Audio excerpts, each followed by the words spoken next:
वासुदेव, वासुदेव, आप कहाँ चले गए वासुदेव?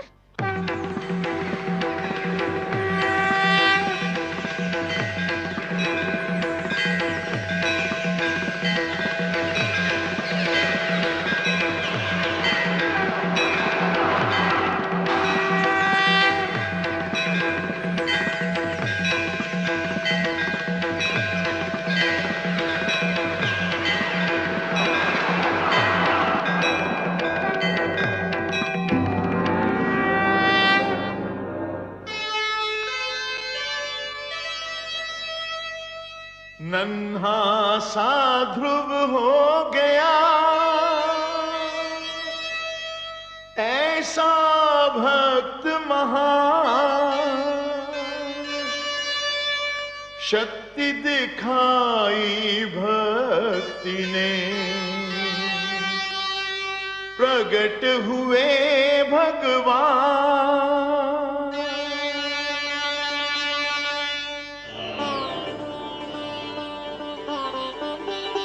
वासुदेव, मैं कहीं नहीं गया वत्स ध्रुव। तुम मुझे अपने सम्मुख देखना चाहते थे ना? तो लो, देखो, मैं तुम्हारे नेत्रों के सामने उपस्थित हूं। तुम विजयी हुए पुत्र। तुमने मुझे जीत लिया। तुम्हारे जैसा तपस्वी न कभी हुआ है और न कभी होगा।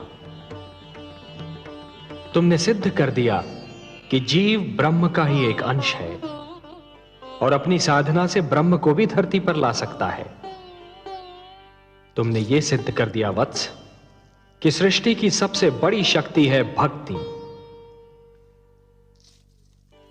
वत्स ध्रुव, अब श्वास लेना आरंभ कर दो पुत्र। अब मैं कहीं नहीं जाऊंगा।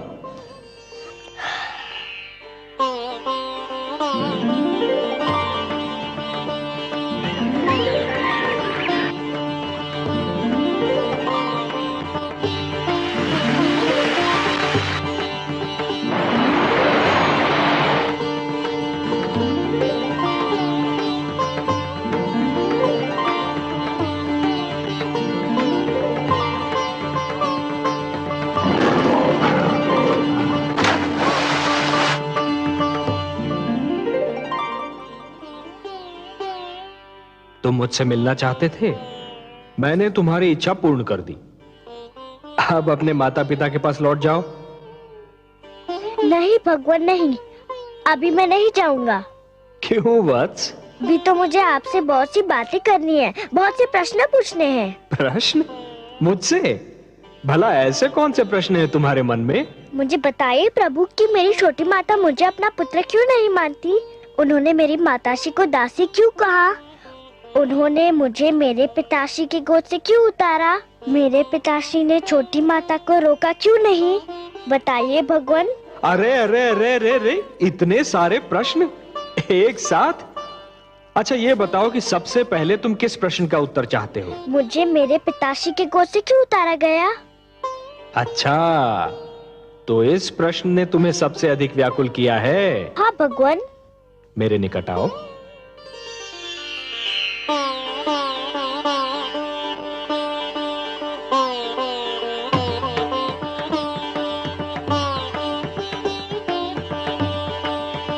और निकट आओ वत्स। आओ वत्स।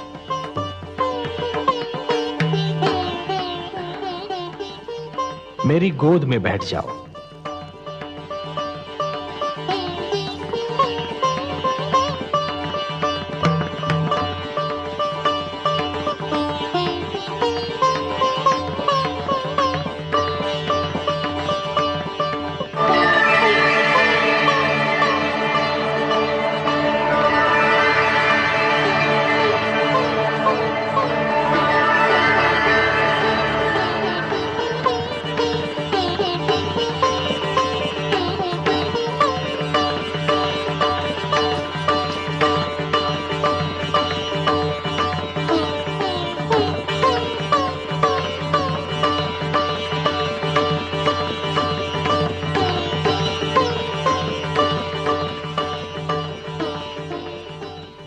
वत्स, अब और प्रश्न पूछने हैं मुझसे?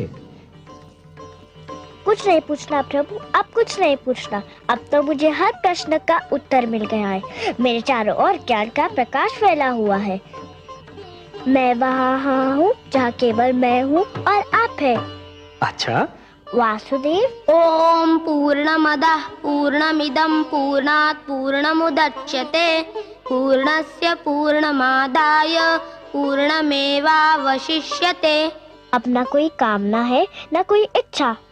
आपकी गोद में आकर लगता है इसके सिवा हर वस्तु तुच्छ है। अब मुझे कुछ भी नहीं चाहिए। मुझे मेरा ठिकाना मिल गया, मेरा घर मिल गया।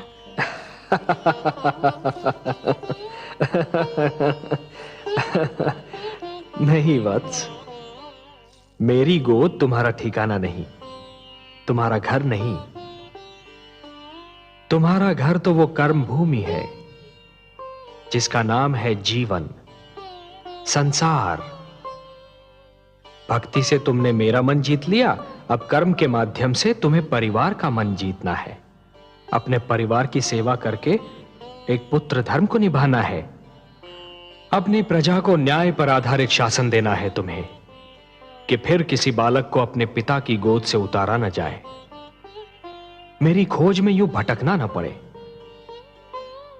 वत्स, जब तुम ये समस्त धर्म निभा लोगे ना, तो तुम्हें वो स्थान प्राप्त होगा जो संसार के रहते तुम्हारा नाम जीवित रखेगा। मैं तुम्हें वरदान देता हूं वत्स, कि मानव धर्म का निष्ठापूर्वक पालन करने के उपरांत तुम्हें नक्षत्र लोक में वो स्थान प्राप्त होगा जो तुम्हारे ही नाम से जाना जाएगा। इस धरती के वासी उसे ध्रुव लोक कहकर पुकारेंगे, जहां तुम सदा जगमगाते रहोगे। यही तुम्हारे कर्म का फल होगा वत्स। वासुदेव, मुझे बताइए कि कर्म क्या है? कर्म पूजा है वत्स, कर्म यज्ञ है, कर्म जीवन है, जीवन का आदर्श है। और जीवन क्या है देव? जीवन एक सौभाग्य है पुत्र, एक वरदान है, मेरा दिया हुआ प्रसाद है, एक अवसर है, संसार की सेवा करने का अवसर, परिवार की सेवा करने का अवसर। परिवार क्या है प्रभु, मुझे इसका ज्ञान दीजिए। परिवार वो है वत्स जो जीने का उद्देश्य देता है, मानव को यह बताता है कि संसार में क्यों जिया जाए, किसके लिए जिया जाए। और संसार क्या है भगवान? संसार संसार एक बड़ा परिवार है पुत्र, परिवार का विशाल रूप है, मेरी श्रेष्ठ रचना है। वसुधैव कुटुंबकम, ये सारी वसुधा, ये सारी धरती एक ही कुटुंब है, एक ही परिवार है वत्स, और यही मेरा मंत्र भी है। ये सारा संसार मेरी ही संतान है। संसार की सेवा करना अर्थात मेरी सेवा करना, संसार के भले के लिए जीना, ये एक सर्वोत्तम आदर्श है वत्स। ध्रुव, परंतु संसार के भले के लिए मर जाना, ये वो महान कार्य है जो प्राणी को मरकर भी अमर बना देता है। वत्स, जीवन की कर्म भूमि तुम्हें पुकार रही है वत्स। तुम्हारा परिवार तुम्हारी राह देख रहा है।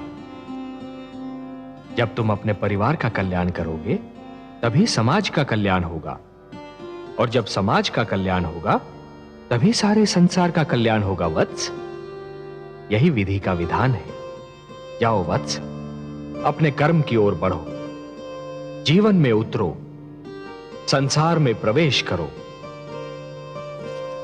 यशस्वी भव, यशस्वी भव। प्रणाम वासुदेव, आपने मुझे धर्म, कर्म, जीवन, मृत्यु सबके अर्थ बता दिए। आपको कोटि कोटि प्रणाम। आयुष्मान भव पुत्र, आयुष्मान भव।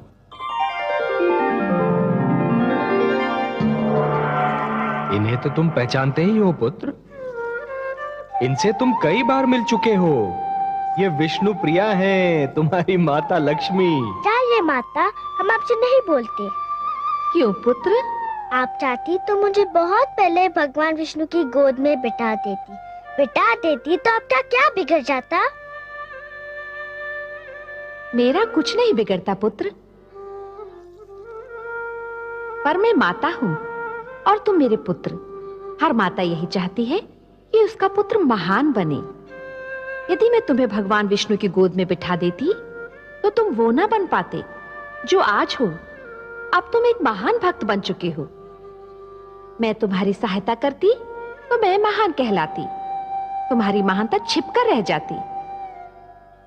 मेरे स्वामी का तो यही संकल्प है कि हर मानव का कल्याण हो।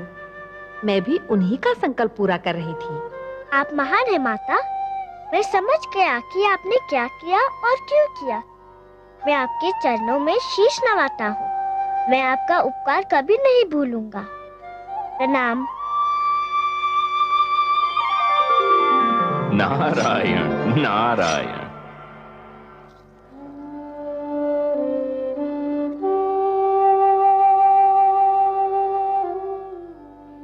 गुरुदेव देखिए देखिए क्या चमत्कार हो गया। यह भगवान विष्णु है और लक्ष्मी माता। ये सब मुझसे मिलने आए हैं। ये सब आप ही के कारण हुआ, आप ही की कृपा से हुआ। आप महान है गुरुदेव। नहीं पुत्र, तुम महान हो। तुमने अपनी भक्ति से ब्रह्मा का लेख बदल दिया। नहीं गुरुदेव, आपसा मार्गदर्शक मुझे न मिलता तो ये सब कैसे होता? ध्रुव ठीक कह रहा है देवर्षि। गुरु तो भगवान से भी बड़ा होता है। गुरुर ब्रह्मा गुरुर विष्णु गुरुर्देवो महेश्वरः गुरु साक्षात परब्रह्म तस्मै श्री गुरवे नमः। यशस्वी भव पुत्र। प्रभु, यदि आपकी और माता की अनुमति हो तो मैं वत्स ध्रुव को महाराज उत्तानपाद की राजधानी पहुंचा दूं। नहीं देवर्षि, आप अकेले नहीं जाएंगे। ध्रुव को विदा करने हम सब साथ मिलकर जाएंगे।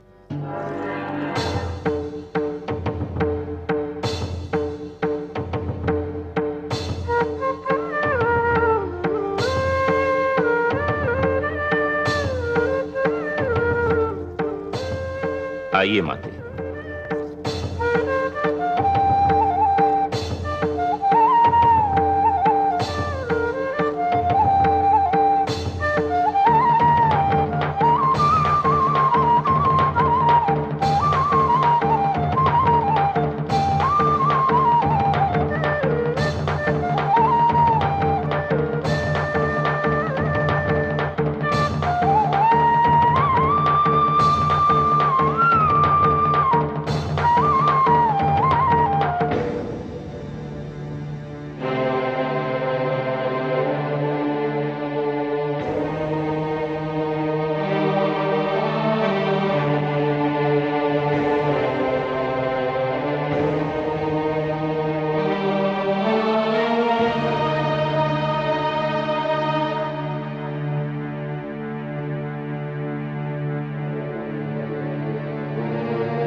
क्या बात है स्वामी, आप यहाँ एकांत में क्या कर रहे हैं? एकांत? एकांत के सिवा मेरे जीवन में राह क्या है? महारानी सुनीति, लोग तो कहते हैं कि एकांत में मन को शांति मिलती है, पर यह एकांत